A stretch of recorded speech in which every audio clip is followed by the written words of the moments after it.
السلام عليكم ورحمة الله وبركاته، ازيكم حبيباتي؟ يا رب تكونوا دايما بخير. اللهم صل وسلم وبارك عليك يا حبيبي يا رسول الله. فيديو النهاردة فيديو حلو جدا مليان أفكار، كمان هنعمل مع بعض غدا بسيط كده ومش مكلف. إن شاء الله يعجبكم الفيديو وتستفيدوا منه. أول حاجة كده، الضجة اللي حصلت اليومين اللي فاتوا دول على المية فكرتني بإني بقالي فترة ما غيرتش الفلتر. بصراحة حسيت إن كليتي وجعتني من الكلام على المية. انتوا عارفين الفترة اللي فاتت ملخبطة عندي، ففي حاجات كتير اتلخبطت، فقلت ايه أغير الفلتر كده، الشمعات بتاعته وأغيرهم معاكم. لو حد يعني ما بيعرفش يغير، الموضوع سهل جدا وبسيط. بس لو وصلتي معايا لحد هنا يا ريت تكوني اشتركتي من الزرار اللي تحت الفيديو، نورتيني بوجودك معايا في القناة، وكمان عملتي اللايك بإيدك الحلوة كده علشان إن القناة كده تعلى شوية. المهم أنا على فكرة الفلتر ده كان المفروض إن هو 5 شمعات،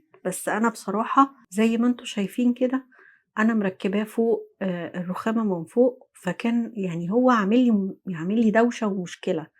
عايزة أشيله من المكان ده وانزله تحت واسد الاخرام اللي معمولة دي كلها. كان مكان حاجات متعلقة عاملة في السيراميك شكل مش حلو خالص. بس يعني الواحد بيقول ايه، يمشي نفسه اليومين دول وبعدين ربنا يبقى يدبرها بمعرفته. المهم انتي بتفكي الشمعات الفلتر كده، والشمعات دي انا بشتريها من عند الراجل. الشمعة الاولانية عادي بحطها اللي فوق زي اللي فوق وعادي، يعني ما فيهاش لا فوق ولا تحت. الشمعة التالتة برضو ما فيهاش مكان ان عدل فوق وتحت، لكن الشمعة اللي في النص هي اللي الراجل دايما بيحدد لي فيها ازاي تكون اللي فوق، المكان اللي فوق هو اللي فوق. يعني فاهميني ازاي؟ يعني تبقى معدولة لها وضعية معينة، ما ينفعش تتحط متشقلبة. فعلشان كده زي ما انتوا شايفين دايما بيبقى عامل لي خط عليها كده وكاتب لي فوق الراس. هو الصراحة يعني محل كويس باجيب منه الشمعات دي دايما. فكها بيبقى سهل، بس هي اكمنها بيبقى متقرط عليها، يعني مربوط عليها كويس. بتبقى في الأول صعبة شوية، لكن بعد كده لو عملتيه مرة وجربتي وعملتي وغيرتي الفلتر هتلاقي نفسك بعد كده انتي اللي بتعمليه، لا مضطرة تستني حد يجي يغيرهولك او تجيبي صنايعي يغيرهولك. يعني الامر مش مستاهل، ممكن تعمليه انتي بنفسك. وطبعا زي ما انتوا عارفين الشمعة الأولانية المفروض ان هي بتتغير كل شهرين بالكتير، يعني أكتر مدة تسيبيها فيها شهرين. الشمعة التانية والتالتة المفروض إن هُم يتغيّروا أقصى وقت ليهم 6 شهور.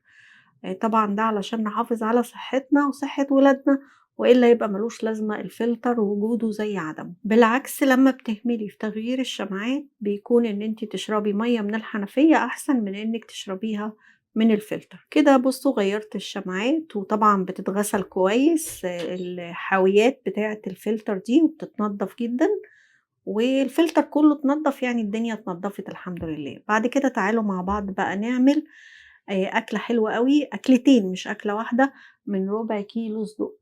الحقيقة أنا علبة الفول دي دايمًا بابقى باخلّيها عندي في التلاجة. باعملها فول عادي، يعني فول بالطماطم والفلفل والدقة كده، لكن المرة دي قُلت بما إن عندي صدوق ما فيش مانع إن أنا أطعّم الفول بشوية صدوق.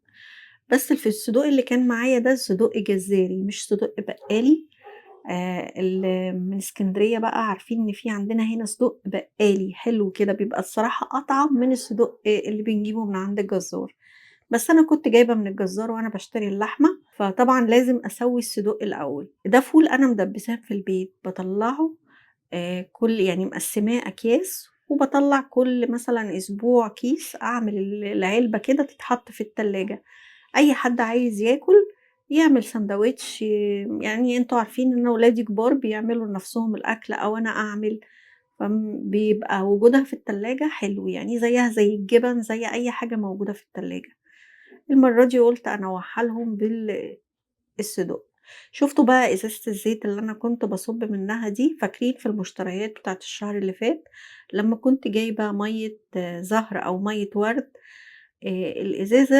الإزازة نفسها أنا باخدها هي بيبقى ليها من فوق حتّة جلدة كده بتخلّي المادة اللي فيها ما تنزلش كتير، كمان بتخلّي الإزازة نفسها شكلها حلو، يعني شكلها زي الأزايز اللي بنشتريها بالغالي علشان نحط فيها الزيت، فأنا باخد بقى الأزايز دي يا إما أحط فيها زيت، يا إما أحط فيها خل بعد ما تخلص، أو حتى ممكن أفضّي مَيّة الزهر أو الورد دي في أي حاجة عندي، وأستخدم الإزازة في الحاجات اللي زي دي. فاكرين أنا قُلت لكم دي ليها استخدام تاني عندي وأنا باستخدمها كده، لو جربتيها وشُفتِ الحرف الحتة البلاستيك اللي معمولة دي هتعجبِك أوي.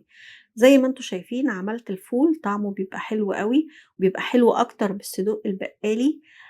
كمان بقية الصدوق بقى قطّعت عليه طماطم وفلفل وزيتون، ونزلت عملته في الفرن.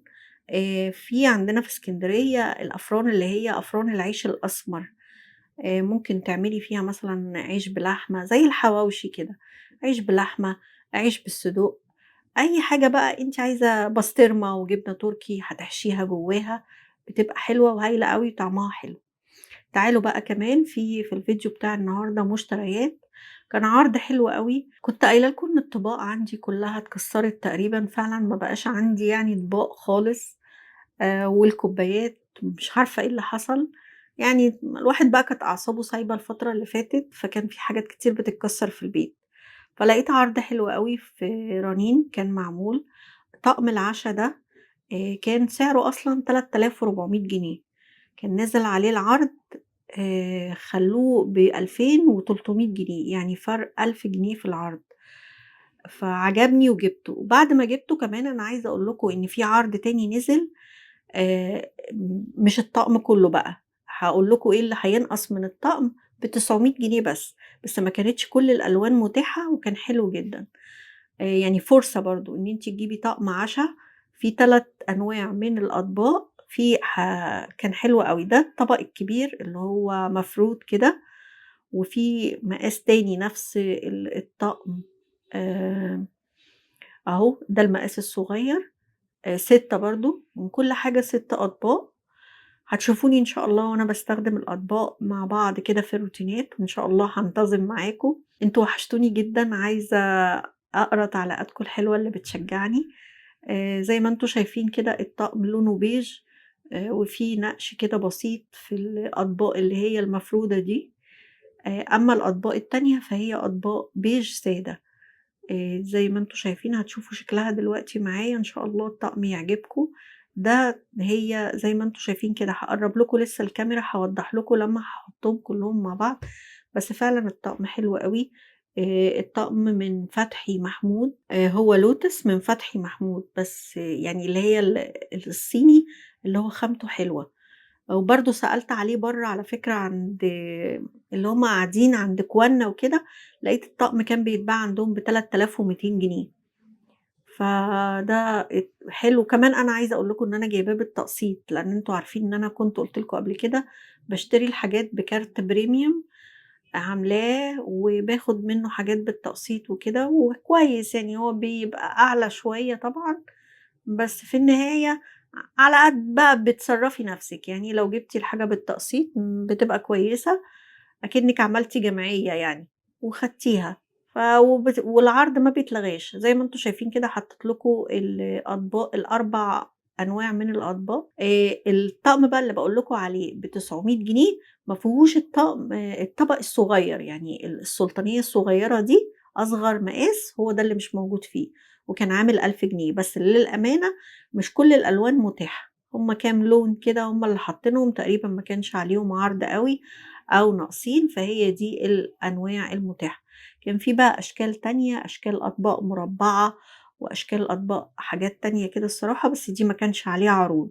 فأنا جبت الطقم ده إن شاء الله، يعني ما شاء الله عليه حلو بإذن الله، ما يتكسّرش بقى زي إخواته اللي كانوا اتكسّروا الحمد لله، وكُلّه سهل يعني حتى لو أي حاجة بتتكسّر فهي ما دام بتيجي في الحاجات اللي ممكن تتعوّض سهل، لكن المهم إن هي ما تجيش في البني آدمين. ربنا يحفظكم جميعًا ويحفظنا ويحفظ أولادنا، اللهم آمين، ويبارك لنا جميعًا في كل حياتنا. أشوفكم على خير في فيديو جديد، أستودعكم الله الذي لا تضيع ودائعه، والسلام عليكم ورحمة الله وبركاته.